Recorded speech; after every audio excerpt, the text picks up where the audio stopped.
Bueno, entonces una úlcera péptica va a ser un defecto que va a ser mayor a 5 milímetros, de lo contrario, y que llega a la muscularis mucosae, de lo contrario sería solamente una erosión.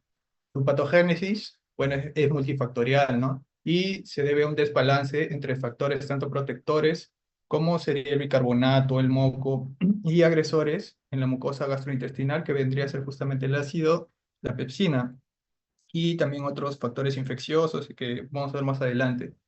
Ahora, con la identificación de lo que son los medicamentos como los AINES o la aspirina, como factores de riesgo mayor para lo que es las úlceras pépticas, se evidenció que solamente una pequeña fracción de las úlceras son asociadas a trastornos como neoplasias o hipersecreción ácida, digamos, gastrinomas, el tabaco, el alcohol y enfermedades poco frecuentes, como por ejemplo la dispepsia funcional, donde no hay una lesión orgánica evidente, ¿no?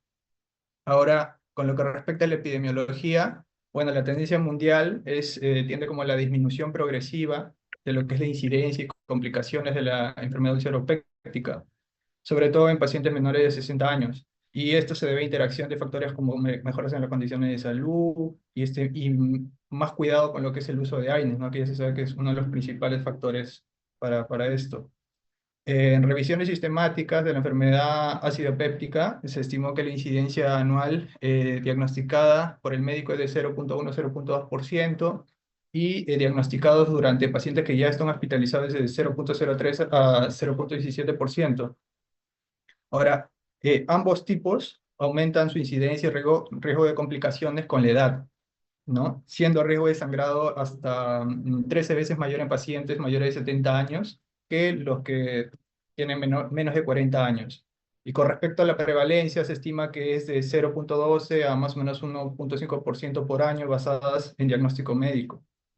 Ahora, se asocia más en la actualidad a lo que es el Helicobacter pylori, en el 50-70% de los casos y con la ingesta de AINES en 24% de los casos, ¿no? Ya en las últimas 2 décadas se ha presentado un descenso en el número de hospitalizaciones y en la mortalidad asociado a úlcera péptica, sobre todo por ya los tratamientos que se dan para el helicobacter y la suspensión de medicamentos como los AINES que pueden generar esto. Ahora, podemos ver abajo cómo hay un cuadro donde se muestran los AINES desde lo que es el selecosib, ibuprofeno, diclofenaco, que no son, digamos, gastrolesivos, pero un nivel más o menos bajo moderado, la aspirina, naproxeno, eh, más moderado, y ketorolaco, indometacina, meloxicam, que son, digamos, los más gastrolesivos y los que tienen más probabilidad de generar una úlcera. Ahora en la patogénesis, las úlceras van a ser como la última consecuencia, como dije, ¿no? Del desequilibrio entre factores protectores y agresores. Los principales agresores, obviamente, va a ser el ácido y las secreciones gástricas, ¿no? Como principal causa etiológica, se ha asociado en lo que es el Helicobacter pylori, por un lado, los AINES por otro lado y las idiopáticas por otro lado. Ya, ahora, Helicobacter pylori no es una bacteria gram negativa productora de ureasa que se encuentra en la mucosa gástrica y ha sido clasificado como carcinógena, que está muy relacionado a lo que son los adenomas en el estómago. Ya, ahora, los factores como la ureasa va a alcalinizar el pH gástrico y va a sobrevivir en el ambiente causando lesiones en la mucosa, ¿no?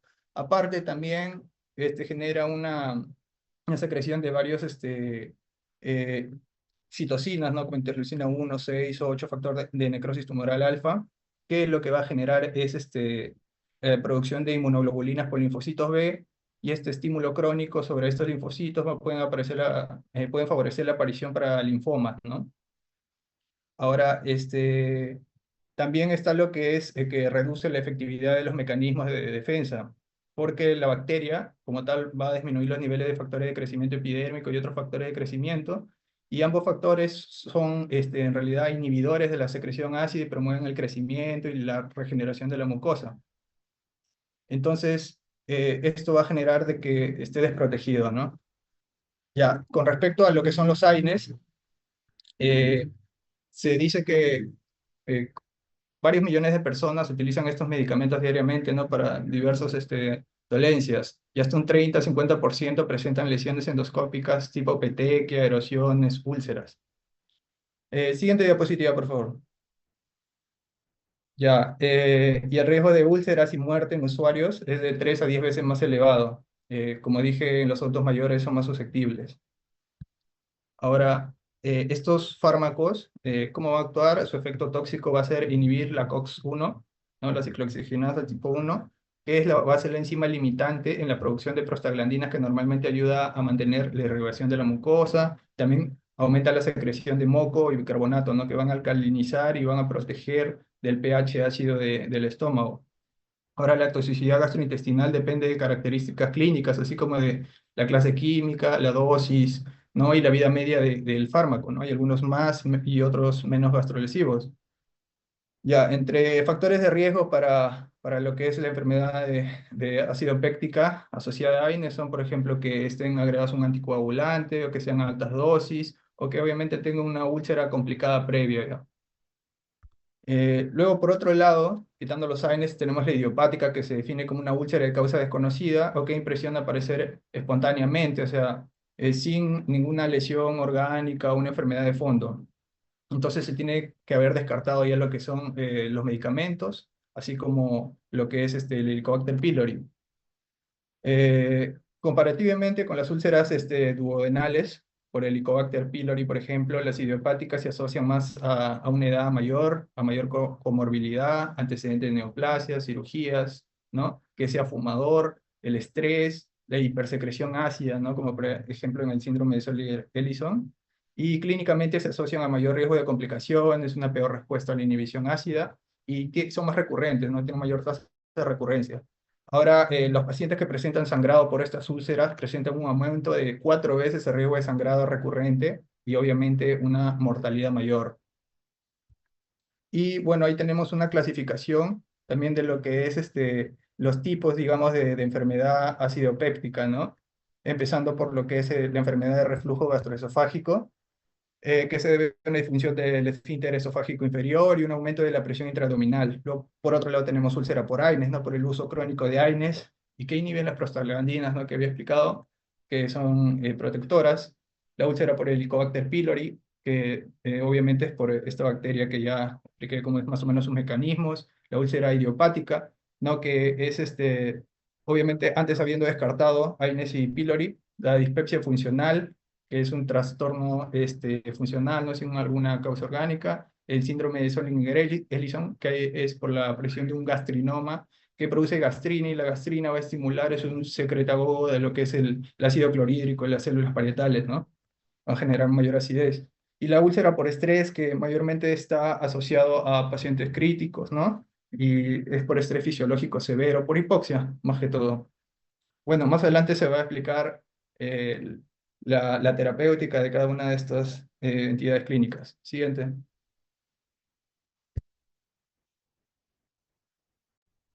Bien, el siguiente punto es acerca de la fisiopatología y la clínica.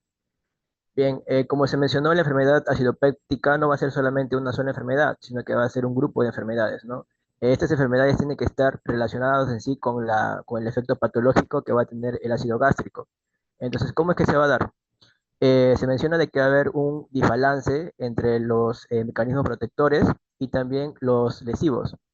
En este caso, los mecanismos protectores van a ser, por ejemplo, el bicarbonato, el moco, las prostaglandinas, el flujo sanguíneo y también el ion sulfidrilo. En el caso de los mecanismos agresores o lesivos van a estar aquí el ácido clorhídrico, la pepsina y también el Helicobacter pylori. Dale siguiente. Siguiente. Bien, entonces la primera enfermedad. La primera enfermedad que se menciona es alergia, ¿no? La enfermedad por reflujo gastroesofágico.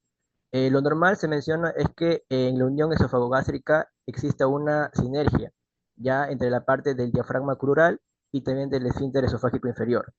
El diafragma crural va a ser la parte del diafragma que va a rodear a la parte inferior del esófago, ¿ya? Y también lo segundo es que haya un hiato que sea muy estrecho. Entonces, cualquier tipo de factor, ya de factor que altere esto, es que me va a originar, por ejemplo, un reflujo patológico. Ya, también se habla de un reflujo fisiológico. En el caso del reflujo fisiológico va a haber una relajación transitoria del esfínter esofágico inferior, donde solamente se puede decir que va a haber una acidez, pero que va a estar confinada a la parte inferior del esófago. Y también va a haber un aclaramiento que va a ser muy rápido, ya un aclaramiento ácido va a ser muy rápido, que solamente se puede decir se va a bloquear por el simple hecho de la salivación. Entonces, como lo mencioné, cualquier tipo de factor que altere esto es que me va a dar un reflujo patológico.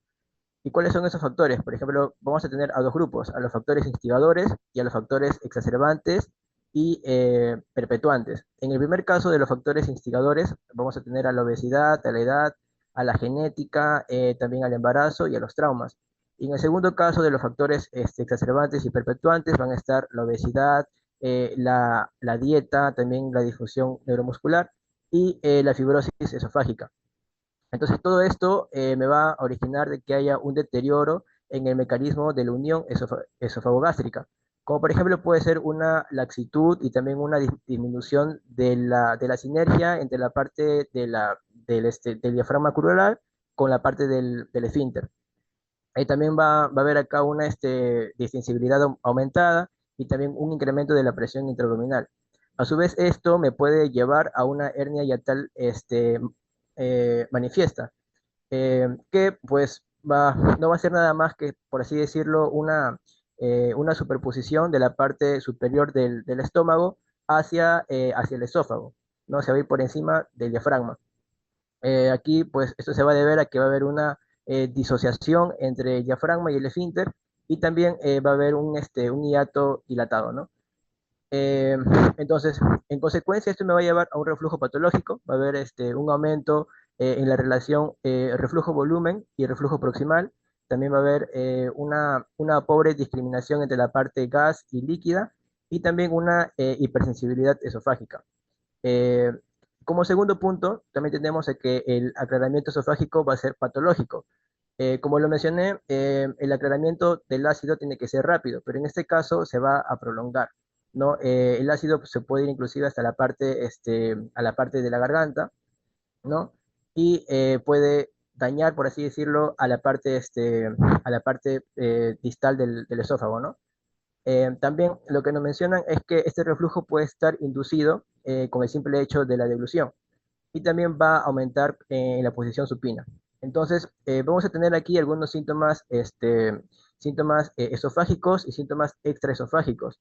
Dentro de los síntomas esofágicos tenemos, por ejemplo, a la pirosis, ¿no? Que es ese ardor retroesternal, también a la regurgitación y al dolor del pecho.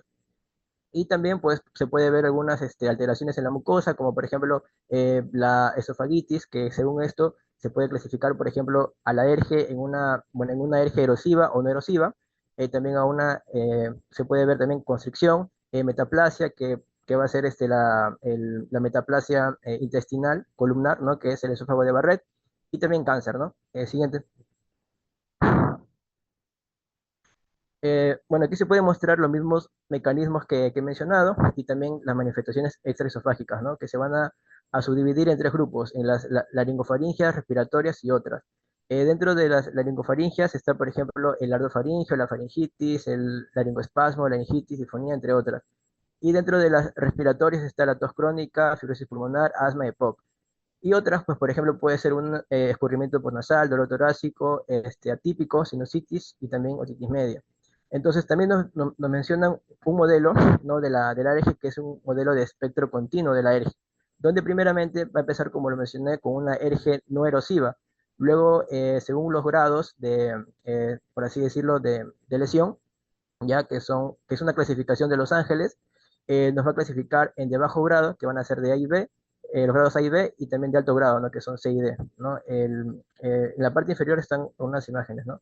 Entonces, en su última fase, a lo que nos puede llevar va a ser a un esófago de Barrett. Siguiente,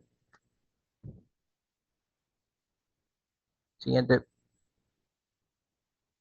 Bien, ahora el otro factor de riesgo importante, ¿no? Que me va a llevar también a una enfermedad acidopéptica va a ser la infección por el Helicobacter pylori, que va a ser un bacilo gram negativo flagelado, que su principal método de virulencia va a ser la ureasa, ¿no? Que le va a permitir vivir en un ambiente ácido. Esta bacteria va a ser una bacteria microaerófila, o sea, no puede vivir en ambientes que tengan poco oxígeno. Eh, Esta infección te va a llevar en un 100% de los casos a una gastritis crónica y de aquí se puede subdividir, ¿no? Por ejemplo, nos mencionan que un 10 a un 15% me puede llevar a una úlcera péptica. Como se mencionó, para que se nombre a una úlcera, pues esta tiene que atravesar la parte de la muscularis mucosae y tiene que medir más de 0,5 centímetros de diámetro. También las úlceras pépticas se pueden clasificar en dos, ¿no? En una úlcera péptica gástrica o duodenal. La más frecuente va a ser la duodenal, que se va a encontrar en la primera porción del duodeno. Y la menos frecuente, pero más agresiva, va a ser la gástrica, ¿no? Que se va a ubicar en la parte de la curvatura menor, en la incisura angularis. Luego también otra manifestación que te puede dar esta gastritis crónica puede ser una dispepsia, que también se va a clasificar en dos, puede ser una orgánica o una funcional. En el caso de que sea una úlcera péptica, va a ser una dispepsia, pero de tipo orgánica, que también va a depender el caso, bueno, según sea el tipo de úlcera, ¿no? Por ejemplo, en el caso de la úlcera gástrica, se menciona de que el dolor en el epigastrio va a calmar, pero después de las comidas. En el caso de que sea, por ejemplo, una úlcera, pero de tipo duodenal, más bien lo contrario, ¿no? El dolor en el epigastrio va a aumentar, ¿no? También tenemos en un 1 al 3% a un cáncer gástrico y en menos de un 0,1% a un linfoma mal gástrico, que es un tejido linfoide asociado a mucosas, que en sí va a ser un linfoma no Hodgkin. Y también tenemos algunas manifestaciones extradigestivas, como por ejemplo está la anemia ferropénica, la anemia por déficit de B12 y también la trombocitopenia inmune. También nos pueden clasificar a la gastritis en dos tipos, en una gastritis aguda y crónica. En el caso de la aguda, vamos a tener a una pangastritis, que en este caso pues va a afectar a toda la parte del estómago, ¿no? Y pues los cambios que se van a observar, que van a ser inducidos por la bacteria, puede ser de que la somatostatina va a estar aumentada y la gastrina y el ácido gástrico va a estar disminuida, ¿no? En este caso va a haber una hipocloridria. Y en el caso de que sea, por ejemplo, una infección crónica, también vamos a tener que va a ser de dos tipos. Puede ser predominantemente antral o también puede ser predominantemente antral cuando es una pangastritis. En el caso de que sea antral, la somatostatina va a estar disminuida y la gastrina y el ácido gástrico va a estar aumentada, ¿no? Aquí va a haber una hipercloridria, donde más o menos en el 10% de los casos tiene un riesgo de padecer una úlcera duodenal.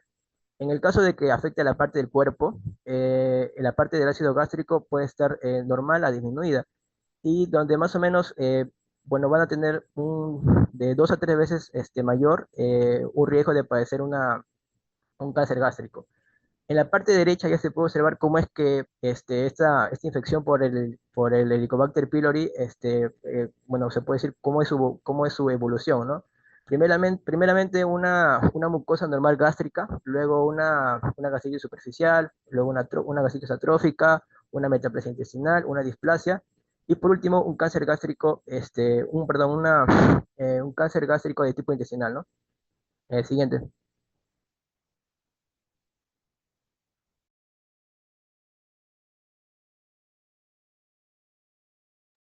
Continuamos con la parte del diagnóstico y tratamiento, en la cual, como se menciona, las enfermedades usualmente van a ser generadas por o los AINES o también por el Helicobacter pylori. Entonces, para poder realizar el diagnóstico, primero hay que sospechar que nuestro paciente esté con dispepsia y también que haya estado en los contextos, ¿no? O de AINES o que pueda estar infectado por el Helicobacter pylori. Entonces, es allí donde vamos a realizar una endoscopía, que es la prueba más precisa, no en todos los casos, ahora vamos a mencionar en cuáles, con una sensibilidad del 90% y permite también que se tome la biopsia, ¿no?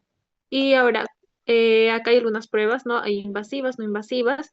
Dentro de las invasivas, los métodos indirectos, como la test de la ureasa rápida, de los métodos directos también puede ser la histología o de GEMSA, el cultivo, ¿no? Y dentro de las no invasivas, los métodos indirectos como el test de aliento, la serología y antígeno de heces. Y todo ello nos va a poder permitir ver si es que esta úlcera es generada por la Helicobacter pylori. Siguiente. ¿Cómo vamos a manejar una úlcera asociada con la Helicobacter pylori? Bueno, hay distintos esquemas de tratamiento. Por ejemplo, tenemos a la terapia triple que usa amoxicilina, omeprazol, claritromicina, La terapia secuencial, que en los primeros días usa amoxicilina y omeprazol, y los siguientes usa claritromicina, omeprazol, metronidazol. La terapia concomitante, que usa amoxicilina, omeprazol, claritromicina y metronidazol. Y la última, que es la terapia cuádruple basada en bismuto, ¿no? Que usa subsalicilato de bismuto, omeprazol, metronidazol y amoxicilina. Todo esto va a ser un esquema sugerido en base, bueno, las personas, bueno, es un esquema, perdón, de tratamiento de primera línea. La duración es aproximadamente entre 10 a 14 días y solamente en el caso de la terapia secuencial, ¿no? Es que si es escogido el tratamiento de 10 días, se da 5-5 y si es la de 14, 7 días, ¿no? Luego, los tratamientos de segunda línea, tenemos la terapia cuádruple sin levofloxacino, donde está el subsalicilato de bismuto, la tetraciclina, el omeprazol, el metronidazol. También la duración es de 10 a 14 días, como se ven en el cuadro. La terapia cuádruple con levofloxacino, que usa subsilato de bismuto de 300, tetraciclina de 500, omeprazol de 200, levofloxacino de 500, también de 10 a 14 días. Y la terapia secuencial con levofloxacino, ¿no? Que usa igual los primeros 5 días amoxicilina con omeprazol y los siguientes 5 metronidazol con omeprazol y levofloxacino. Siguiente. ¿Y qué hacemos en el caso de un paciente con una úlcera complicada? Primero hay que tener realizar una evaluación inicial, ¿no? Donde se va a hacer la anamnesis para ver en este caso qué tipo de hemorragia tiene, si es que está con hematemesis, si está o no presenta melenas, y hay que ver cómo es que también está la repercusión hemodinámica y la gravedad, ¿no? Para poder ver si es que es necesario quizás administrar incluso hematíes. También las comorbilidades del paciente sobre el uso de los AINES y también de agregantes o anticoagulantes. En el examen físico se realiza el tacto rectal y se evalúa el estado hemodinámico, ¿no? Sobre todo la presión arterial, la frecuencia cardíaca, la saturación, ver cómo está su estado de conciencia y todo esto para evaluar el estado hemodinámico y en qué grado se encuentra, para poder realizar el manejo más adecuado. Siguiente. Aquí vamos a tener una escala que es la escala de Glasgow Blatchford, que nos va a permitir dirigir o enfocarnos según el puntaje obtenido. Dentro de las variables de esta escala tenemos la urea sérica, la hemoglobina, tanto para hombres como para mujeres, la presión arterial sistólica y otros marcadores, ¿no? Y cada uno de ellos nos va a dar un puntaje. Entonces se ha dado o se ha estipulado que el punto de corte va a ser de bajo riesgo cuando esté entre 0 a 3 puntos, ¿no? Dependiendo del estudio que se realice. Entonces, ¿qué se va a hacer? En estos pacientes que presentan una úlcera complicada, se va a colocar 2 vías periféricas, se va a corregir la hipovolemia con una solución cristaloide, que se va a utilizar 3 a 5 mililitros por mililitro de sangre perdida, pero solo si la sangre es mayor a 1500 es cuando se va a hacer la transfusión de hematíes, ¿no? Luego también se va a solicitar la analítica para ver el hemograma, pruebas de coagulación, la función hepática, etc. Ahora, hay pacientes hemodinámicamente estables, hay que considerar la transfusión cuando que va a depender de su valor de hemoglobina, ¿no? Si es que está menor a 7, el objetivo es tener de 7 a 9, y si está debajo a 8, o sea, su hemoglobina está bajo 8, hay que ver si hay una hemorragia activa o una patología cardiovascular. En esos casos, el objetivo también va a ser elevar el nivel de hemoglobina de 9 a 10. Luego tenemos que tener al paciente en nada por vía oral. Y acá es donde aplicamos la escala, ¿no? Si tenemos un puntaje menor igual a 1, se debe dar alta sin necesidad de realizar alguna endoscopía y también informarle, ¿no?, al paciente sobre la posibilidad de recurrencia del sangrado para que pueda estar alerta, pueda acudir a emergencia si es necesario y se tomen las medidas adecuadas. Siguiente. Y ya, ¿qué es lo que se hace si es que este índice de Glasgow-Bachelor es mayor a 2? Se va a tener que realizar una endoscopía, ¿no? Justamente se realiza mientras el paciente está en unidades críticas o durante la hospitalización. se recomienda que se haga 24 horas antes de que pues se haga algún tipo de reanimación hemodinámica y también que sea antes de las 12 horas de comenzar la reanimación hemodinámica. O sea, 24 horas antes o 12 horas después, ¿no? Y cuándo se va a utilizar o cómo se va a utilizar los inhibidores de la bomba de protones. Bueno, primero hay que tener en cuenta que al utilizarlos no debería retrasar la endoscopía. También se debe administrar de forma intravenosa si se prevé que la endoscopía no se va a realizar de una manera inmediata. Y también se puede administrar de forma bioral, ¿no? Por ejemplo, tenemos el omeprazol, que sea de 20 a 40 miligramos una vez al día durante 8 a 12 semanas en caso de úlcera gástrica y 4 a 8 semanas en caso de una úlcera duodenal. ¿Y qué pasa si tenemos una hemorragia digestiva alta no varicial, no? En este caso hay que ver el nivel que se encuentra del Forrest y, por ejemplo, si tenemos un Forrest 2C o 3, no se va a realizar una hemostasia.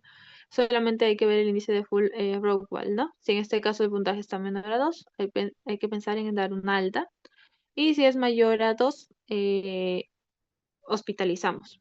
En cambio, si tenemos otros de los estados de la clasificación de Forrest, el 1A, el 1B, el 2A o Forrest 2B, entonces hay que tener como manejo inicial la terapia hemostática y esto se va a hacer con una endoscopía, ¿no? Ya. Ahora, ¿qué pasa si el sangrado persiste? Se realiza una terapia por radiología intervencionista o cirugía. Y también se le va a brindar el omeprazol intravenoso, 40 miligramos cada 12 horas por 72 horas hasta que pueda iniciar el omeprazol vía oral.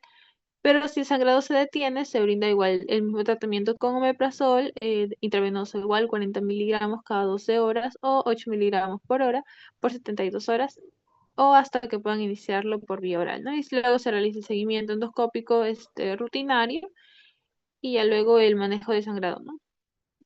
Siguiente.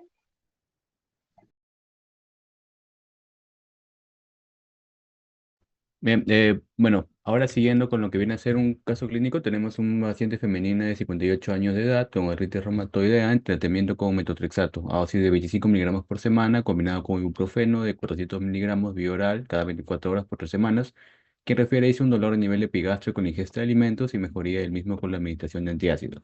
Presenta episodios de náuseas sin llegar al vómito, pirosis, persistente a pesar de un adecuado aseo bucal, pérdida de peso no cuantificada y en ocasiones evacuaciones melénicas. En las últimas 24 horas refiere dolor nivel de epigastrio de una intensidad 10 de 10 en la escala de EVA, con irradiación bilateral en cinturón y hacia hemitórax izquierdo, por lo que decide acudir al servicio de urgencias. Entonces, bien, en este tenemos lo que viene a ser un examen físico, que se le realiza una exploración física, presenta facies dolorosas, signos vitales normales, pero está con taquicardia, abdomen blando con dolor a la palpación media y profunda en todo el abdomen con su matidez subcostal izquierda, y datos de rotación peritoneal con peristalsis disminuida. Entonces aquí tenemos lo que viene a ser una tomografía que le han realizado y podemos observar, pues, ¿no? El cierto patrón que está, pues, en la parte, pues, anterior, ¿no? Que lo tenemos de ese lado. Pues, entonces, si tenemos un dolor que se irradia en cinturón, ¿no? Y es de esa forma, lo primero que pensaríamos sería, bueno, en este caso, en este contexto, una pancreatitis aguda, ¿no? Pero conforme avanzamos, vemos aquí en el laboratorio que tenemos, pues, que observa leucocitosis de 12.000, neutrofilia 90%, banda 5%, y bueno, aquí la hemoglobina está a 8.5 miligramos por decilitro, ¿no? Lo importante. Y aquí para complementar también tenemos una radiografía de abdomen, dice que en el cúbito dorsal, que muestra una imagen en vidrio despulido, como se puede ver en la flecha, y aire libre subdiafragmático izquierdo, ¿no? Entonces, y bueno, en la tag anterior veíamos un poco del líquido libre en la cavidad abdominal asociado al neumoperitoneo, y aquí pues lo podemos asociar con esta radiografía, ¿no? Bueno, lo más que debería verse en el lado derecho, y pues aquí pues esto nos indicaría un signo de perforación en este caso, ¿no? Y pues eso cursa con un neumoperitoneo. En este caso, el diagnóstico principal que tendríamos sería una úlcera gástrica perforada con peritonitis secundaria, pues, ¿no?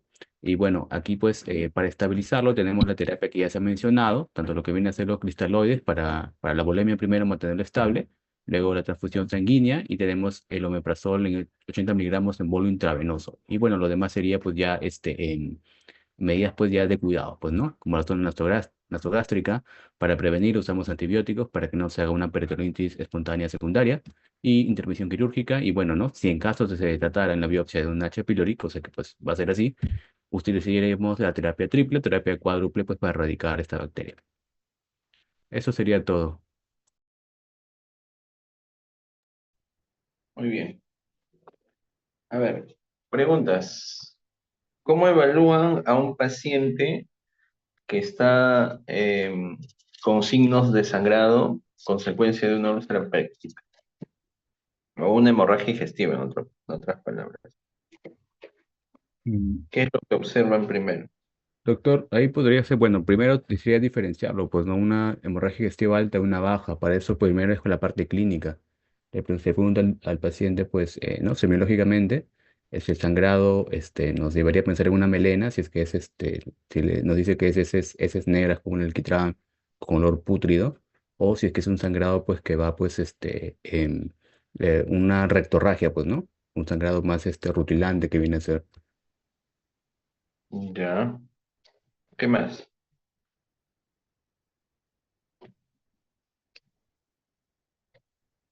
Llega su paciente, por ejemplo, a la emergencia y el paciente se desvanece. ¿Qué es lo que Eh, piensa? Primero, una evaluación inicial y la estabilización, ¿no? En este caso, el ABCD, donde se ve vía aérea, la ventilación, la circulación, para poder, como tal, estabilizarlo. Vía aérea, ver que la vía esté permeable, si hay tal vez vómito, si es que el paciente ha vomitado, ¿no? Si no hay obstrucción como tal, si tiene dificultad para respirar o no, si hay signos de hipovolemia marcados, y luego, pues, si es que es así, iniciar con fluidoterapia, ¿no? Ya, muy bien. O sea, Sí, ¿alguien quiere hablar?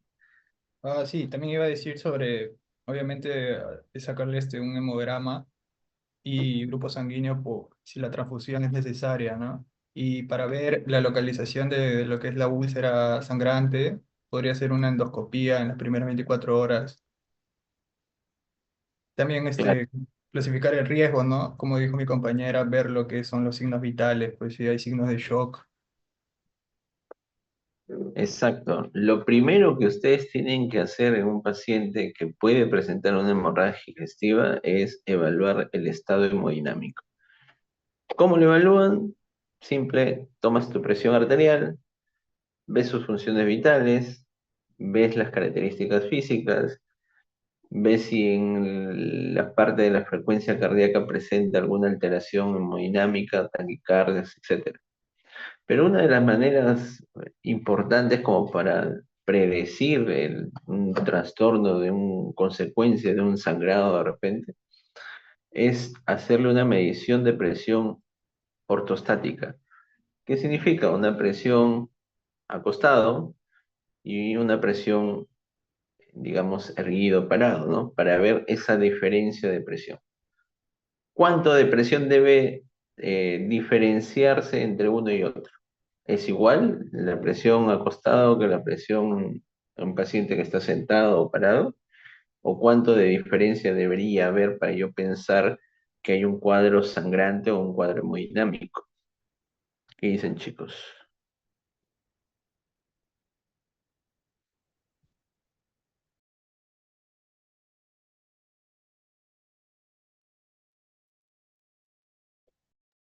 ¿Alguien? Hipotenso, pálido, como dicen sus compañeros, ese definitivamente está presentando una hemorragia digestiva y se tiene que tratar inmediatamente. Pero recuerden que las hemorragias digestivas también tienen su clasificación, ¿no? O los choques hipovolémicos también tienen su clasificación dependiendo del porcentaje de sangrado que pueda perder el paciente. Entonces, una manera para predecir que un paciente hay un cambio hemodinámico probablemente de tipo sangrante es esa diferencia de presión ortostática, ¿no? Por lo regular, más o menos es un 15 a 20% de diferencial entre uno y otro, para determinar que el paciente puede estar presentando algún trastorno hemodinámico. Ahora, los pacientes que presentan cuadros de úlceras pépticas evolucionan bruscamente y rápidamente, ¿no? El pedirle examen de laboratorio, como muy bien decían sus compañeros, algunos exámenes diagnósticos, y la emergencia es principalmente, como les comentaba en su momento, la hidratación. La hidratación es importante con la finalidad de recuperar ese trastorno hemodinámico que puede estar perdiendo el paciente. Y lo principal que tenemos que utilizar, pues los cristaloides como primera medida de rescate, ¿no? Todo paciente que ingresa a una emergencia por un trastorno hemodinámico, dar las soluciones balanceadas, tipo cristaloides o otro tipo de medicación, ¿no? Entonces eso nos va a permitir de alguna u otra manera estabilizar al paciente. El tratamiento de las úlceras gástricas va a depender también la cantidad y el sangrado que pueda presentar el paciente. Si ustedes evidencian signos de melenas o hemorragias digestivas altas, hematemesis, hematoquesis, etcétera, ustedes tienen que iniciarle una medicación, ¿no? En este caso, los inhibidores de bomba de protones son una de las primeras opciones de tratamiento, ¿no? Ya sea a horario o en todo caso en infusión continua con la finalidad de disminuir las lesiones propias que ya le han mencionado sus compañeros, ¿no? Entonces, esta infusión nos va a permitir que se evite mayor lesión a nivel gástrico, a nivel de la pared gástrica y mejora, pues, obviamente, o impide, digamos, mayor autolesión propia del cuerpo. ¿Qué otros medicamentos podemos usar para evitar, digamos, este signos de sangrado? Aparte del famoso omeprazol, ¿no? Hay otros medicamentos que podemos evitarlos también.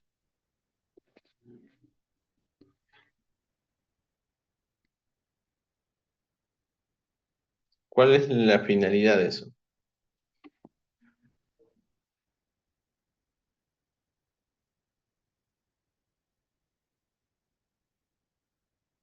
A ver, diga, doctor, diga.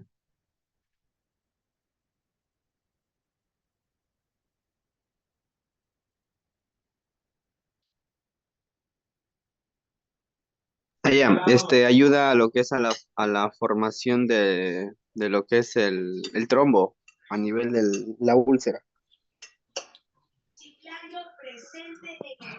Ya. A ver, la finalidad de los medicamentos, principalmente para evitar cuadros de sangrado, consecuencia de estas lesiones, son opciones, digamos, temporales, ¿no? No es una opción principal de tratamiento en una hemorragia digestiva. Porque recuerden que la hemorragia no es un trastorno de coagulación.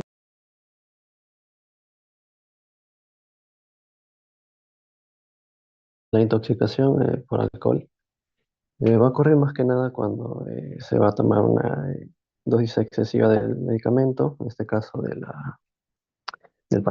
paracetamol, disculpen, y va a ocurrir por una acumulación excesiva de su metabolito, que vamos a explicarlo.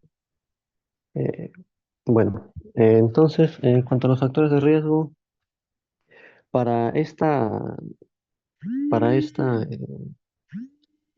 Para esta intoxicación, más que nada es qué es lo que nos lleva a nosotros a consumirlo. Bien, en primer lugar, podríamos tener, ¿no?, quizás una enfermedad hepática previa, ¿no? ¿Qué es lo que podría nosotros hacer que se acumule este metabolito tóxico? Podría ser una desnutrición o ayuno prolongado. Podría ser un alcoholismo crónico, ¿no? El uso crónico también de algunos fármacos que son inductores hepáticos, ¿no? Como la fenitoína, la rifampicina, el déficit de glutatión, ¿no? Por enfermedades ya podría ser genéticas o de base, algunas infecciones crónicas debilitantes o un bajo nivel educativo o un mal uso de los medicamentos, ¿no? En este caso podría ser algún tipo pues de factor sociocultural, en este caso, por ejemplo, mayor predisposición a tener alguna conductas suicidas, podría ser la mala monitorización de los niños, en este caso, llevándolos a consumir ciertos fármacos. En este caso sería el paracetamol. Bien, siguiente.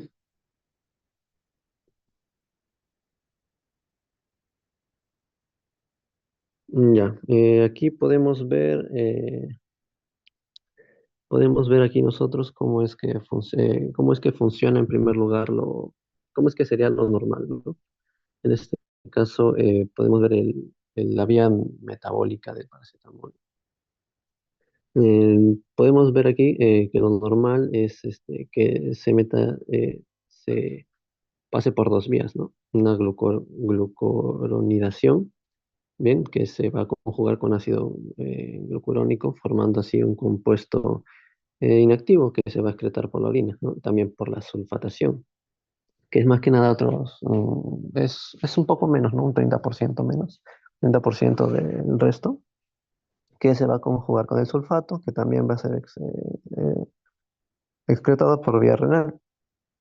Bien, ahora, pero aún falta, ¿no? El otro es más o menos la glucurinación, es como un 60% y el otro es un 30% de la sulfatación. Pero aún nos queda un 10% más o menos, un 5 a 10% que podemos verlo, se va a oxidar por el citocromo P450. Bien, entonces esto que va a generar un metabolito tóxico. Y este va a ser el protagonista de la fisiopatología. Bien, entonces nosotros vamos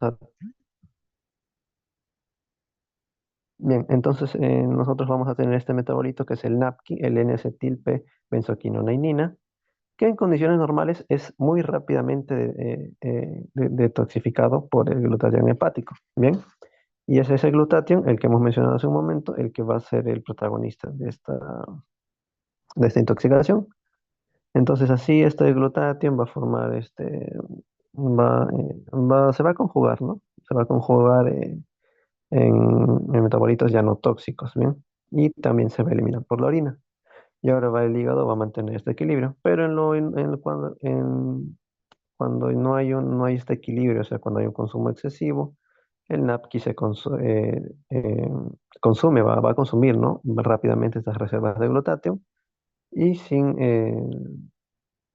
y como va a estar acumulado, va a dar un daño celular, una necrosis hepatocelular y traduciéndose como esta necrosis va a traducirse a una ALT y una ST altos, ¿no? En el torrente sanguíneo.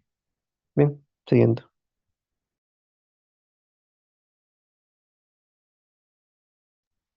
Bien, en cuanto a la clínica de las hepatopatías agudas, hepatitis agudas, tenemos que son inespecíficas. Estas suelen tener muchos signos como son el dolor abdominal, en el cuadrante superior derecho específicamente, o a veces muy, muy extendido, también náuseas y vómitos, malestar general y distensión abdominal. Pero además de estas alteraciones inespecíficas, para que sea una insuficiencia hepática aguda, tenemos que encontrar una alteración neurológica. Esto se va a ver determinado mediante un examen neurológico donde se puede dividir en 4 grados. En el grado 1 va a haber algún cambio del comportamiento, una confusión leve, dificultad para hablar tal vez, trastornos del sueño también. En el grado 2 vamos a ver letargo, confusión moderada. En el grado 3 el paciente ya va a estar en estupor, mientras que en el grado 4 se pueden encontrar en coma. Estos se van a ver acompañados de otros signos, como en el asterixis en el grado 1 o posición de decorticación o de cerebración en los grados más avanzados, además de edema cerebral. También hay unos signos característicos de algunas hepatopatías, como pueden ser la del paracetamol, que no va a presentar ictericia, no va a presentar fiebre, pero está muy relacionado a algunas alteraciones psiquiátricas o también al desconocimiento de los pacientes. En los procesos virales vamos a ver ictericia y fiebre y en algunos casos vesículas en la piel por el virus VHS. Y en las etiologías alcohólicas vamos a ver ictericia, no va a haber fiebre y el antecedente de importancia que es el consumo de alcohol. Siguiente. Es en la etiología por paracetamol, de la intoxicación por paracetamol, vamos a tener 4 fases, estas ya bien demarcadas en base al tiempo. En la fase 1, antes de las 24 horas, vamos a encontrar los síntomas inespecíficos que se han mencionado antes. En la fase 2 todos los biomarcadores se van a encontrar en aumento. Vamos a poder encontrar hepatomegalia y en algunos casos puede mejorar y reducirse toda la clínica. En la fase 3, que ya es a partir de los 3 días, em, va a haber un empeoramiento del cuadro clínico nuevamente, ictericia, coagulopatía, insuficiencia renal y coma. Y finalmente, cuando pasen de los 4 días hasta los 14, el paciente puede llevar dos rumbos. Puede mejorar o ir mejorando progresivamente en los siguientes 3 meses o llegar a un fallo multiorgánico, incluso la muerte. Siguiente. En el diagnóstico se ha mencionado que para ah, eh, debemos tener en cuenta que los cambios, tenemos que determinar el estado mental alterado más el INR prolongado que va a determinar la insuficiencia hepática. Y tenemos que ayudarnos de analíticas en ese momento. Ahí se ha puesto un cuadro para poder diferenciarlos de las diferentes etiologías. En este caso, en el del paracetamol, va a haber un aumento rápidamente progresivo de todos los biomarcadores. Los que más debemos tener en cuenta son las enzimas hepáticas, que van a estar demasiado aumentadas, más de 300, de 3.500 hasta 5.000. El INR va a estar súper aumentado desde el principio. No va a haber serologías de hepatitis virales y la bilirrubina puede encontrarse disminuida e incluso normal en la mayoría de los casos. Mientras que en las otras dos etiologías, que para diferenciarlas no se encuentran muy alterados estos valores. Además, podemos apoyarnos en analíticas de amilasa lipasa, de función renal, porque es una de las complicaciones, electrolitos también, y en la ecografía abdominal, donde vamos a poder encontrar la hepatomegalia y descartar otras causas abdominales. Siguiente. Bueno, continuando con el tratamiento, en el caso de esa intoxicación aguda por paracetamol, primero hay que, como se ha mencionado, sacar algunos exámenes de laboratorio como hemograma, coagulación, bioquímica, transaminasas y alguna gasometría. Luego, tiene que realizar lo que es los niveles de paracetamol, verificar esos niveles de paracetamol en sangre y verificar, ¿no?, si el paciente conoce el tiempo transcurrido desde la ingesta o si hay desconocimiento. Si se conoce el tiempo transcurrido, entonces algunas literaturas mencionan que se tiene que abrir lo que es el normograma de Roy-McMathew, donde vamos a poder ver líneas de alto riesgo y la línea de tratamiento, donde las concentraciones por bajo de esta línea de tratamiento tienen una conducta expectante de vigilancia y las líneas por encima ya requieren alguna intervención. Este flujograma lo divide en más de 4 horas de ingesta y menos de 4 horas. Si es menos de 4 horas la ingesta, entonces vamos a proceder con carbón activado. Y si es más de 4 horas la ingesta, vamos a dar lo que es la N-acetilcisteína. Otras indicaciones también para dar lo que es N-acetilcisteína es que la dosis de paracetamol sea mayor a 150 miligramos por kilogramo o una dosis en una toma de 7,5 gramos. También, si el momento de la ingesta es desconocido y a la dosificación sérica de paracetamol es mayor a 10 microgramos por mililitro, también se recomienda. Y el antecedente de toma de paracetamol y la evidencia de cualquier daño hepático, como puede ser náuseas, vómitos. eh, Luego, en lo que es el tratamiento o dosificación de lo que es el N-acetilcisteína, que es el antídoto para la intoxicación con paracetamol, hay varios protocolos de administración, preferentemente en los pacientes que ya tienen un daño hepático, que vienen con náuseas, con vómitos, no se prefiere la vía oral y se procede a lo que es la vía intravenosa, ¿no? Donde hay varias estrategias de dosificación. Como podemos ver la primera, que es de aproximadamente de 20 horas, donde hay una carga inicial de 150 miligramos por kilogramo en 15-60 minutos, y luego lo dividimos en tomas de 4 horas y 16 horas. ¿Y cuándo vamos a detener este tratamiento? Vamos a dosificar también la concentración de paracetamol en sangre, que sea menor a 10 microgramos por mililitro, verificar también el INR menor a 2, cuando las transaminasas sean normales, y evaluar el estado clínico del paciente, ¿no? Si está sin náuseas, sin vómitos, sin dolor.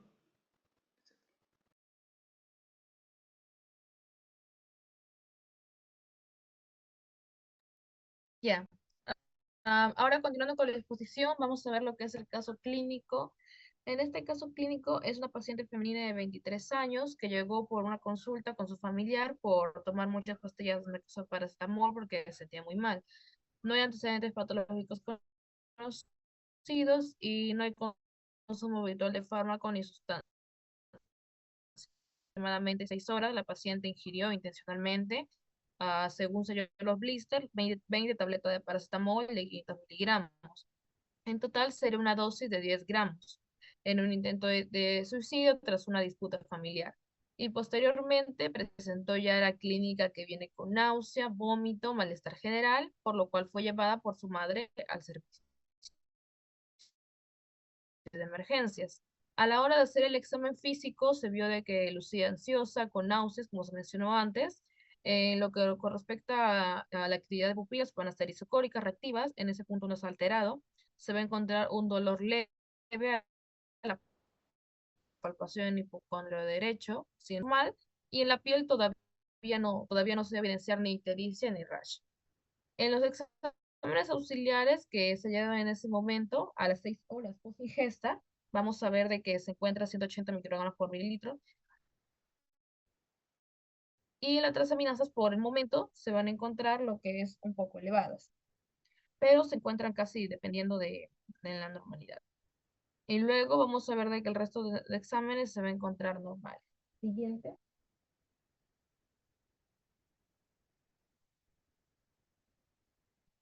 Ya. Ah, con lo que han explicado anteriormente, podemos englobar el diagnóstico de intoxicación aguda por paracetamol como se vio en 4 fases, donde vamos a ver que la fase 1, como explicó mi ocasión, en este caso, concluyendo con la clínica y también con el número de horas transcurridas, vamos a ver que es una intoxicación aguda por paracetamol en fase 1.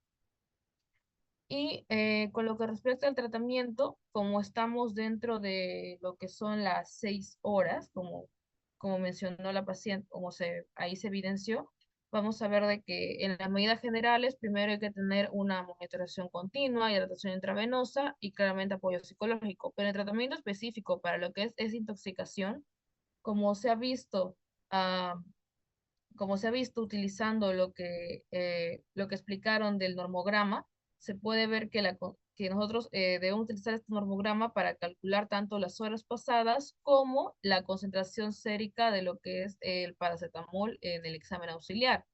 Y se va a ver que está encima de la línea azul, que en este caso es el rango de tratamiento. Y como está encima de la línea azul, por lo tanto, se recomienda lo que es el uso de N-acetilcisteína intravenoso. Ahora, de acuerdo con la guía MINSA, en realidad tengamos o no lo que es el nivel sérico de paracetamol, si no está disponible dentro de las 8 horas, igual se debe dar lo que es la N-acetilcisteína. Ahora, dentro del rango de 8 horas, más que todo, es para lo que nosotros llamamos un antídoto, para evitar lo que es la formación del metabolito, como explicado en fisiopatología, y así evitamos el daño hepático. Pero, ¿qué pasaría si la paciente nos llega después de 8 horas? Aquí, más que todo, es como una prevención, es decir, que va a limitar el daño y va a mejorar la oxigenación y también va a aumentar la microcirculación hepática, evitando más daño. Y para el tratamiento que se ha planteado acá es el de 21 horas donde se va a utilizar una dosis de carga y luego 2 dosis de mantenimiento, pero la evidencia, este tratamiento específico le hemos sacado de la guía MINSA, pero en los artículos actuales se ve más que todo un tratamiento de 20 horas, que bueno, mi compañero explicó que se divide en 2 dosis en este caso. Y eso sería todo. Muchas gracias.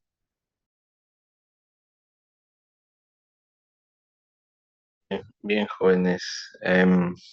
Bueno, con respecto a la parte de hepatitis, hay varias causas agudas. La intención era que también expongan la parte de las hepatitis de tipo virales, ¿no? Que son las más frecuentes. El paracetamol es un medicamento, si bien es cierto, entre comillas, inocuo, pero también tiene acción hepática, pues, y eso te produce incluso hasta una falla hepática fulminante. Y eso conlleva trastornos hematológicos, el paciente sangran, los pacientes presentan un cuadro ictérico a predominio directo, ¿no? Pues, una alteración en el trastorno hepático. Muy bien. Y efectivamente el acetaminofén es el tratamiento de elección en pacientes que tienen una intoxicación por paracetamol. Bueno, entonces, igual chicos lean la parte de las hepatitis de tipo virales, ¿ok? Que es lo que predominante observamos también, muy aparte de los cuadros medicamentosos. Muy bien, jóvenes. El siguiente grupo.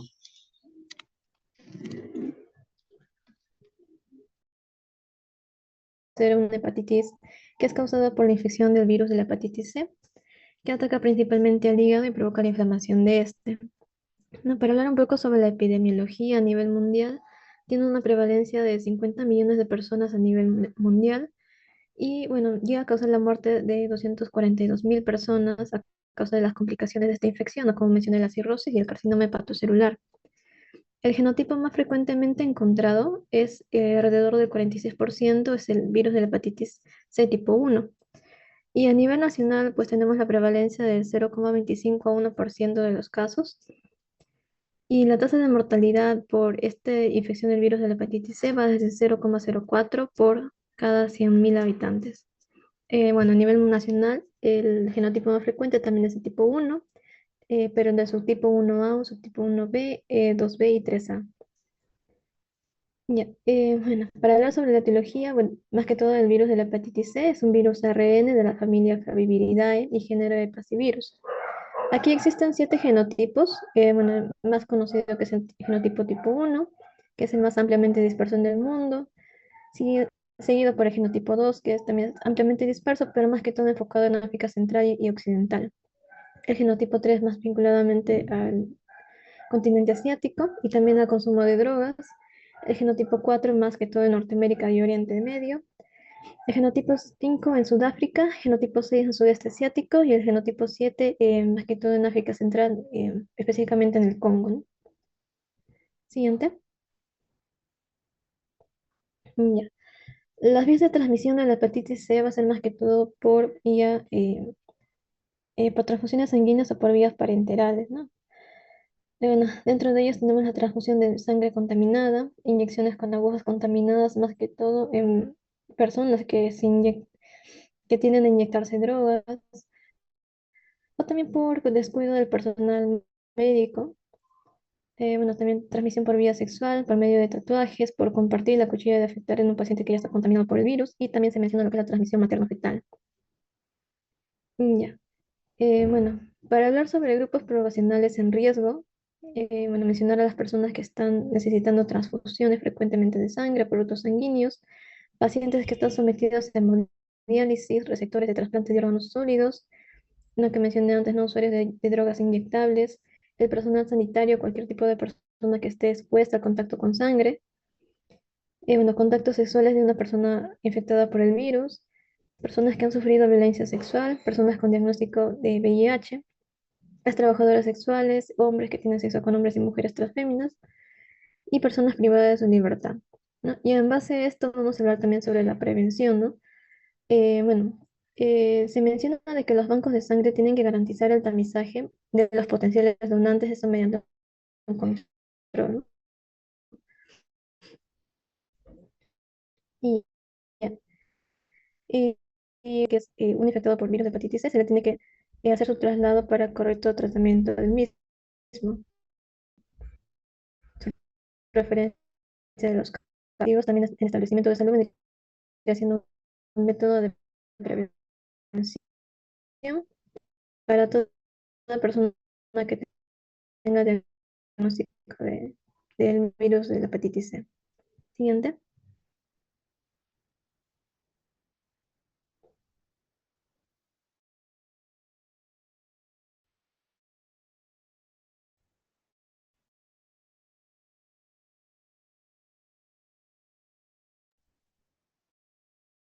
Bueno,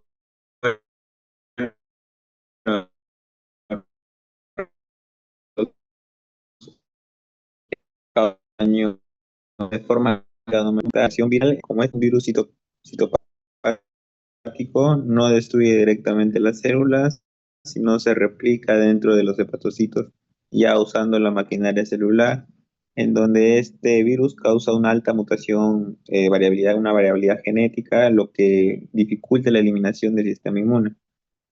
Bueno, en este caso, porque la respuesta inmune del huésped ataca a 10 citotóxicos, pueden provocar una necrosis y una apoptosis celular. Posteriormente ya comienza a liberarse una cascada inflamatoria con una activación de los macrófagos, y una liberación de citoquinas y digamos, una acumulación de células inmunes. Luego ya comienza la fase de la fibrosis hepática. En este caso, ya como es una inflamación crónica activa, llega a manifestarse mediante células estrelladas hepáticas que producen colágeno. Y esto conlleva ya a formar una cicatriz que se conoce como fibrosis, lo cual puede progresar ya a una cirrosis hepática. Bueno, respecto a las fases de la enfermedad tenemos, bueno, pues, se describe de forma detallada, por ejemplo, una infección aguda que hace referencia a la primera fase, la cual dura de semanas a meses. Esto puede ser asintomático o sintomática y presentar algunos síntomas, por ejemplo, fatiga, ictericia y náuseas. Luego tenemos la infección crónica. En este caso, el virus persiste más de 6 meses y se asocia en este caso ya, es el más común, en 70-85% de los casos, pero también puede presentarse de forma sintomática por años. Y luego tenemos la hepatitis crónica activa. Esta es una inflamación hepática continua con daño celular, donde hay una elevación persistente de las transaminasas. Ya tenemos también la fase de fibrosis hepática, que es caracterizada por acumulación de tejido cicatrizal en el hígado, y ya en sí tenemos la fase de cirrosis hepática, que en este ya hay una deformación de la estructura del hígado y ya también se menciona la insuficiencia hepática. Y tenemos finalmente el carcinoma hepatocelular, que es la complicación final de pacientes con cirrosis. En este caso puede ser originado de forma como un cáncer primario. Siguiente diapositiva. Bueno, ahí tenemos un cuadro que detalla, bueno, algunos síntomas que podemos encontrar en un paciente que tenga hepatitis C. Por ejemplo, en la fase aguda, la fase temprana, tenemos fatiga, fiebre, obviamente fiebre leve, náuseas, vómitos, dolor abdominal, ictericia tanto en piel y ojos, una orina oscura, heces pálidas, anorexia, mialgias y artralgias. Ya en caso de la forma crónica, podemos tener, ya mayormente son complicaciones que tenemos una artritis no deformante, una crioglobulinemia mixta, en este ejemplo vasculitis, púrpura, artralgia. También puede presentar daño como por ejemplo en la parte renal, como una glomerulonefritis membranosa proliferativa, un síndrome de Sjögren, un linfoma no-Hodgkin, tiroiditis autoinmune, lichen plano, fatiga crónica y neuropatías periféricas. Esas obviamente son caracteres, son complicaciones que se pueden desarrollar en algunos casos. Siguiente diapositiva.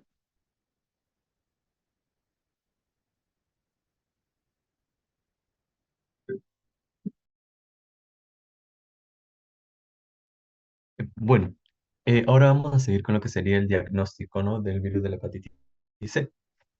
Una vez no identificado, pues los pacientes que coincidan con la clínica que nos haga pensar que tenga esta entidad, o ya sea pues por tamizaje en algunas ocasiones, siguiendo los factores de riesgo de los pacientes, vamos a proceder a hacer lo que serían pues las pruebas serológicas, ¿no? En lo que se está buscando es la detección de los anticuerpos contra el virus de la hepatitis C. Esto se puede hacer pues mediante inmunoensayos, eh, y pues un resultado positivo indicaría la exposición del virus. Pero esto no va a distinguir entre lo que sería una infección activa o una infección pues pasada. También se nos menciona la existencia del ensayo inmunoblot recombinante, que también sería utilizado para confirmar los resultados positivos, ¿no?, de los inmunoensayos como el ELISA, pero que actualmente debido a la existencia, ¿no?, de las pruebas pues, moleculares, ya no se usa tanto. Entonces, pues en las pruebas moleculares lo que se va a llevar a cabo es la detección del ARN. Esto pues mediante la reacción en cadena de polimerasa, lo cual pues se menciona que va a ser esencial para confirmar una infección activa. También se nos menciona el hecho de la genotipificación para poder identificar lo que es el subtipo, ¿no? de virus de hepatitis C, lo cual pues sería relevante para determinar el régimen terapéutico más adecuado. Pero generalmente pues no, se entiende que va a ser el genotipo 1 dado que es el más común. Y posterior a eso también se nos menciona la evaluación del daño hepático. Esto se va a poder hacer generalmente, o bueno, el gol estándar era la biopsia hepática, ¿no? Lo cual va a permitir evaluar directamente el grado de inflamación y fibrosis, pero existen actualmente pues otros medios como sería la elastografía hepática, ¿no? El FibroScan, que va a medir la rigidez del hígado y lo va a correlacionar con lo que sería la fibrosis, o también nos podríamos valer de marcadores bioquímicos, ¿no? Como puede ser pues la alina-aminotransferasa, que puede verse incrementada por la inflamación hepática, pero en alrededor de pues, el 50% de los casos esto se va a encontrar en rangos normales, por lo cual pues que no exista esta elevación de este marcador no nos debería hacer pues eh, dar por erróneo, ¿no? el hecho de que tenga el paciente pues hepatitis C. Bueno, acá pues hay un pequeño algoritmo, ¿no? correspondiente a las pruebas que acabo de mencionar. La primera sería pues hacer lo que es el inmunensayo enzimático. Dependiendo de este, ¿no? Si sale positivo o negativo, vamos a proceder con lo que es confirmarlo, ya sea con la prueba del inmunólogo recombinante o en ciertos casos con la prueba pues en reacción de cadena de polimerasa. Dependiendo de esta, nuevamente, si es que vemos que es indeterminado, se puede optar por usar el PCR si es que no se usó, si es que en primera instancia se usó lo que es el inmunoblot, se usaría en segunda instancia lo que es el PCR, o también pues ver los marcadores bioquímicos como la ALT. Pero si no sale positivos, no, tanto pues el PCR o la prueba del inmunoblot ya sería pasar directamente a lo que es la evaluación médica y dar tratamiento posterior a ello. Eh, bueno, acá hay una interpretación de los resultados dado pues por las pruebas serológicas o virológicas. La virológica corresponde a lo que sería pues el PCR, ¿no? La reacción en cadena de polimerasa, mientras que las serológicas pues a los ensayos, ¿no? Los inmunoensayos enzimáticos. Vemos que si tanto es positivo en ambos, ¿no? Lo podríamos interpretar como una infección aguda o crónica. O sea, no nos lleva a un resultado exacto en el caso que sea positivo o positivo. Sin embargo, por ejemplo, cuando vemos negativo, que es el examen serológico, y positivo, el virológico, podríamos pensar que se trata de una infección aguda temprana, aunque también se podría tratar de una infección crónica en pacientes inmunosuprimidos, no estarían generando anticuerpos y por ende sale la prueba serológica negativa, o que puede ser un falso positivo de la prueba virológica. Pues y así con las demás combinaciones, ¿no? Por ejemplo, el serológico positivo y virológico negativo podríamos interpretarlo como una infección resuelta o pues como un falso positivo de la prueba serológica también. Pero en el caso que ambas sean negativas, pues damos por hecho de que no hay infección. Bueno, para finalizar tenemos lo que es el tema del tratamiento, que en este caso el tratamiento se va a consistir en lo que son los antivirales de acción directa. Anteriormente también se utilizaba lo que es el tratamiento con interferón, pero actualmente ya está habiendo mucha mejor respuesta y mucha menor carga viral posterior al finalizar el tratamiento, ¿no? Entonces, en este caso, el objetivo del tratamiento va a ser básicamente eliminar la infección por lo que es el virus de hepatitis C para poder prevenir posibles complicaciones hepáticas por este virus y también extrahepáticas, como puede ser fibrosis o una cirrosis descompensada, un hepatocarcinoma, ¿no? Y posteriormente la muerte del paciente. Junto con esto también es mejorar la calidad de vida y prevenir la transmisión del mismo virus, ya que como sabemos, este pues es contagioso por vía sexual o por vía parenteral. Lo que se va a tener como objetivo final en cuanto a números, por así decirlo, laboratoriales, es conseguir básicamente un ARN indetectable, con una prueba que sea sensible, con una detección menor o igual a 15 unidades internacionales por mililitro, finalizando 12 semanas de tratamiento o 24 semanas, dependiendo cuál se haya utilizado. Para este tratamiento antiviral directo, vamos a tener distintos mecanismos, ¿no? Primero tenemos, por ejemplo, lo que son los inhibidores de la proteasa NS3, NS4A, perdón, que van a tener una alta potencia, tienen una acción contra múltiples genotipos y muy pocos efectos adversos.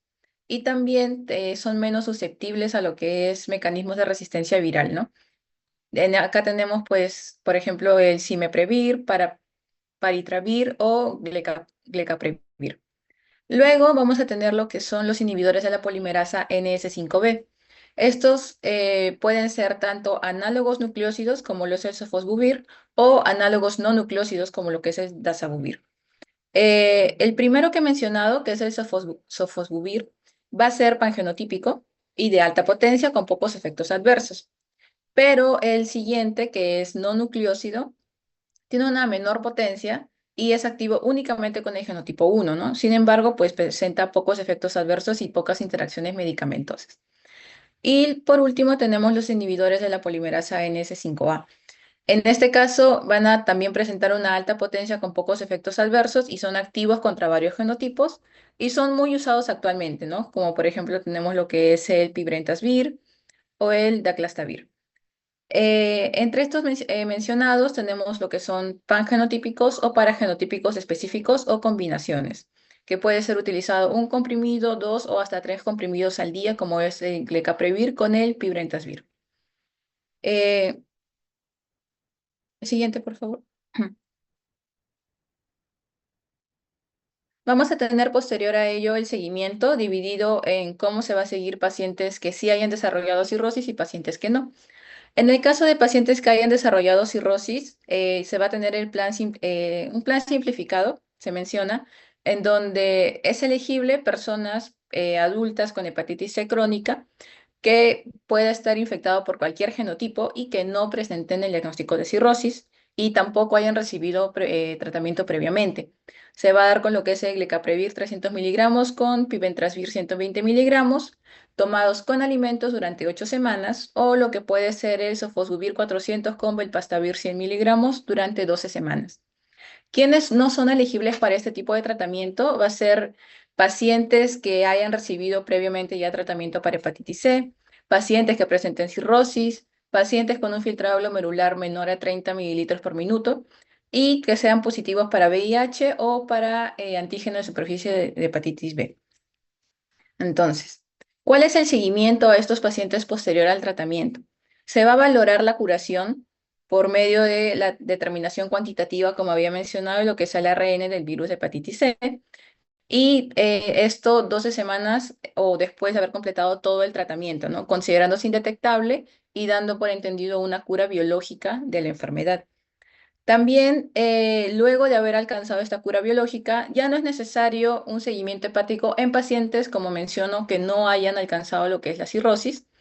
Y es recomendable evitar el exceso de alcohol. Se recomienda pues, que no consuma, ¿no? Lo que es el alcohol, a diferencia del seguimiento que voy a mencionar más adelante, que es con cirróticos, que ya está completamente vetado.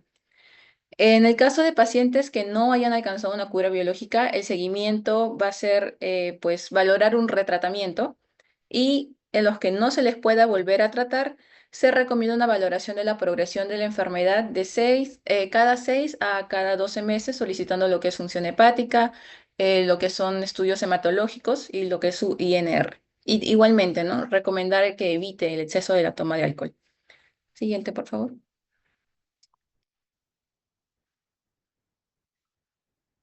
Ya, y en el caso de pacientes con cirrosis, hay un error en la escritura, la valoración que se va a realizar va a ser igualmente, ¿no? Se tiene que evaluar el valor cuantitativo del ARN de virus de hepatitis C posterior al terminado el tratamiento. En el caso si haya una curación virológica de la enfermedad, se recomiendan ecografías seriadas cada 6 meses para poder detectar algún tipo de hepatocarcinoma en pacientes que hayan desarrollado cirrosis. También, por lo mismo de la cirrosis que está generando el paciente, se recomiendan endoscopías altas para detectar presencia de varices esofágicas o posibles hemorragias por hipertensión portal. También dar a los pacientes consejos acerca de la reducción de riesgos y también pedirles el estudio del ARN del virus de hepatitis C de forma anual en caso se les encuentre elevado lo que es la ALT o la AST o la bilirrubina. Y en estos pacientes sí es indispensable que se abstengan completamente del consumo del alcohol para evitar la progresión de la lesión hepática que ya se ha dado en este tipo de personas. Y en el caso no haya ocurrido la curación virológica, lo que se realiza en estos pacientes es nuevamente un tratamiento, ecografías seriadas cada 6 meses y la abstención total del alcohol. Siguiente, por favor.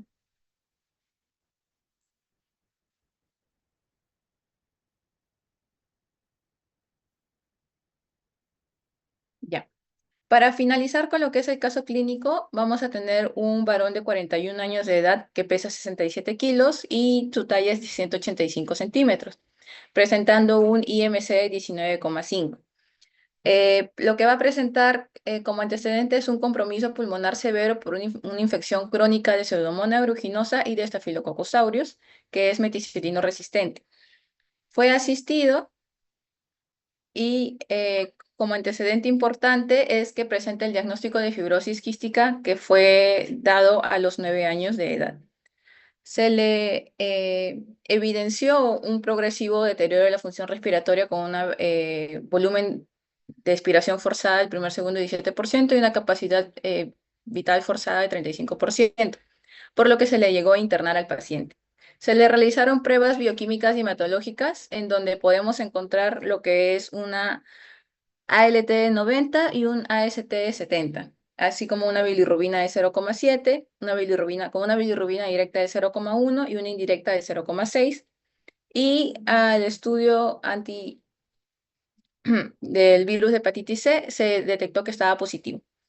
Posterior a ello, se le solicitó la carga viral de lo que es el ARN del virus de hepatitis C, dando lo que es cuantificado 2.250.000 unidades internacionales por mililitro, con identificación del genotipo 1A. También se le realizó lo que es una ecografía Doppler esplenoportal abdominal, que mostró signos de afección hepática crónica con una esteatosis grado 1, pero no presentó todavía lo que era signos de hipertensión portal y tampoco imágenes focales hepáticas. Se le realizó una fibroelastografía hepática hallándose una mediana de 11,9 kilopascales, relacionándose con un estadio de Metavir F3, por lo que se le inicia tratamiento con un esquema antiviral de acción directa con parapitaprevir, retinomavir, onvitasvir y dazabuvir. Este tratamiento mismo se le administró por el tiempo establecido de 12 semanas y presentó buena evolución sin observarse ningún tipo de efecto secundario en el mismo paciente. Eso sería todo por la exposición, doctor. Muy bien, jóvenes. Hubiese sido bueno hablar un poco más de cirrosis también, ¿no? Que es una hepatopatía crónica ya, donde el paciente presenta un cuadro ya alterado con sus signos fibróticos del cuadro hepático, ¿no? Trastorno de coagulación y todo lo demás. Las evidencias de las hepatitis son cuadros tanto agudos como crónicos que nos pueden conllevar a cuadros alterados de cirrosis hepática. Son cuadros que tienen un tiempo evolutivo, ¿no? de sintomatología y de tratamiento. Las evoluciones varían del tipo de hepatitis en las cuales están. Pueden durar hasta 21 días o algo más y presentar una sintomatología distinta, ¿no? Incluso muchas hepatopatías están asociadas a, a otros tipos de contagios por el mismo cuadro hepático, ¿no? Entonces, esto nos conlleva que nuestro tratamiento sea más dirigido que los cuadros de las mismas cirrosis. Esos procesos nos van a conllevar a eventualidades también hemodinámicas, ¿no? No es lo mismo tratar a un paciente que presenta un cuadro hepático que un paciente que pueda presentar un cuadro de cirrosis. Y hay alteración más marcada. Muy bien, chicos. ¿Alguna pregunta, dudas, consultas?